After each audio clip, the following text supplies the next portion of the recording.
Alright, hello there. Welcome back to the KL10 Talks channel. Here's me, Crooked Nose. Hope you're doing well. Happy days, guys. It's a time to rejoice. Why?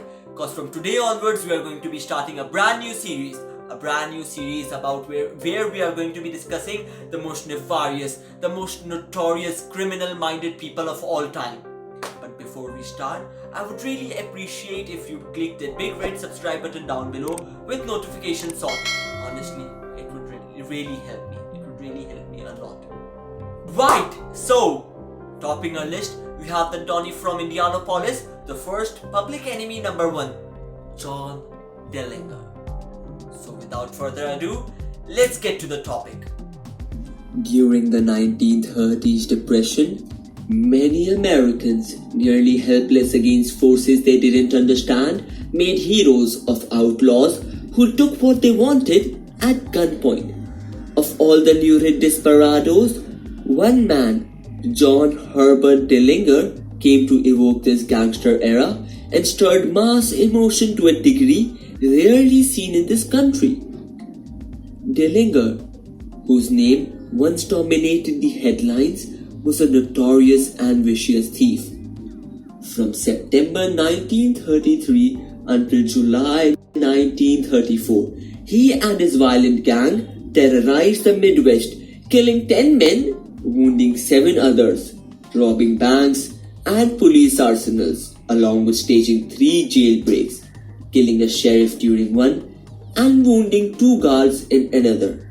So Dillinger, born on 22nd June 1903 in Indianapolis, Indiana, had a troubled childhood. He lost his mum at the age of 3 and had a strained relationship with his stepmother. In adolescence, the flaws of his bewildering personality became evident, and he was frequently in trouble. Finally, he quit school and got a job in a machine shop in Indianapolis. Although intelligent and a good worker, he soon became bored and often stayed out all night. Though his neighborhood reported him of being a pleasant kid involved in petty pranks, his father, worried that the temptations of the city were corrupting his teenage son, sold his property in Indianapolis and moved his family to a farm near Mooresville, Indiana. Having been involved in illicit nighttime activity during his work trips, matters reached a head on July 21st, 1923, when young Dillinger stole a sedan outside of a church, perhaps reacting to a failed romantic relationship. He was later found roaming aimlessly through Indianapolis streets by 2 police officers, who, after questioning Dillinger and becoming suspicious of his vague explanations, placed him under arrest.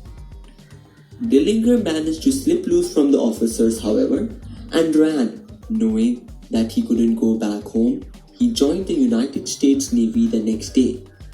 There, he soon got in trouble and deserted his ship when it docked in Boston. Returning to Mooresville, he married 16-year-old Beryl Hoovius in 1924. A dazzling dream of bright lights and excitement led the newlyweds to Indianapolis. Dillinger had no luck finding work in the city and joined the town pool shark Ed Singleton in a search for easy money. In their first attempt, they tried to rob a Mooresville grocer but were quickly apprehended. He received joint sentences of 2 to 14 years and 10 to 20 years in Indiana State Prison. Stunned by the harsh sentence, Dillinger became a tortured, bitter man in prison. While incarcerated, he learned the craft of bank robbery from fellow inmates. Upon parole, on May 10, 1933, he turned his knowledge into profit. How? Almost immediately, he robbed a bank in Bluffton, Ohio, but was caught and imprisoned. However, the following month, he was rescued by 5 former convict pals. Sadly, a sheriff was killed in the flee. Although none of these men had violated a federal law, The FBI's assistance was required in identifying and locating these criminals. The 4 men were identified as Harry Piermont, Russell Clark, Charles Mackley, and Harry Copeland. Their fingerprint cards in the FBI Identification Division were flagged with red metal tags, indicating that they were wanted. Meanwhile, Dillinger and his gang pulled several bank robberies. They also plundered the police arsenals at Auburn, Indiana and Peru, Indiana, stealing several machine guns, rifles and revolvers, a quantity of ammunition, and several bulletproof vests.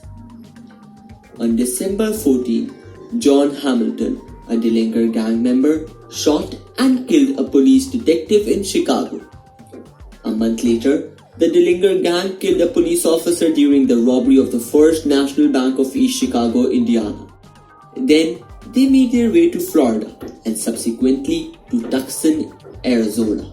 There, on January 23, 1934, a fire broke out in the hotel where Clark and Mackley were hiding under assumed names. Firemen recognized these men from their photograph, and local police arrested them, as well as Dillinger and Harry Piermont.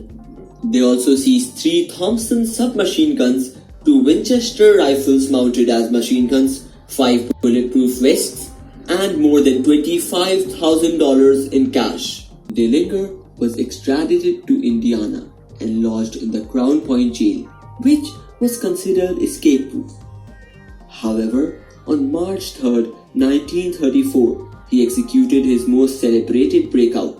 With a razor and a piece of wood, he carved a fake pistol, blackened it with shoe polish, and used it to force his way past a dozen guards to freedom, singing as he left, "I'm heading for the last roundup." It was then that Dillinger made the mistake that would cost him his life. He stole the sheriff's car. By doing that, he violated the National Motor Vehicle Theft Act, which made it a federal offense. FBI after you, mate. There followed more bank robberies with new Confederates, notably Babyface Nelson. Over the course of Dillinger's year-long crime spree, several people were killed by his gang, and he barely escaped FBI entrapments and shootouts in Minnesota and Wisconsin. He eventually made his way to Chicago, where he reportedly had plastic surgery to alter his appearance. His end came through a trap set up by the FBI, Indiana police, and Anna Sage, a brothel madam who knew Dillinger's girlfriend. However, her real name was Anna Campanas, and she had entered the United States from her native Romania in 1940. But because of the nature of her profession, she was considered an undesirable alien by the Immigration and Naturalization Service, and deportation proceedings had been started. Anna was willing to sell the FBI some information about Dillinger for a cash reward plus the FBI's help in preventing her deportation. Things people do for money. Sage informed law officers that she, Dillinger, and his girl would be seeing a movie on the night of July 22, 1934, either at the Biograph or the Marlboro Theatres. She told them that she would be wearing an orange dress to be easily identified. The trio ultimately went to the Biograph Theatre, which was surrounded by FBI agents. At 10:30 that night, Dillinger, with his 2 female companions on either side, walked out of the theatre and turned to his left. As they walked past the doorway, an officer undercover lit a cigar as a signal for the other men to close in. Dillinger quickly realized what was happening and acted by instinct. He grabbed the pistol from his right trouser pocket as he ran towards the alley. 5 shots were fired from the guns of 3 FBI agents.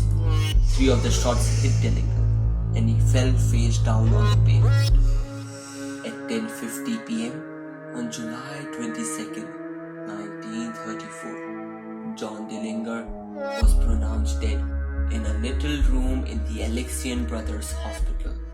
And that is how the reign of one of America's greatest gangsters came to an end. I hope you liked the video and found it really helpful and informative. If you did, please drop down a like and subscribe as I said before. I'll be seeing you next time with even more interesting stories about more mobsters and criminals. But until then, thank you, stay safe, goodbye.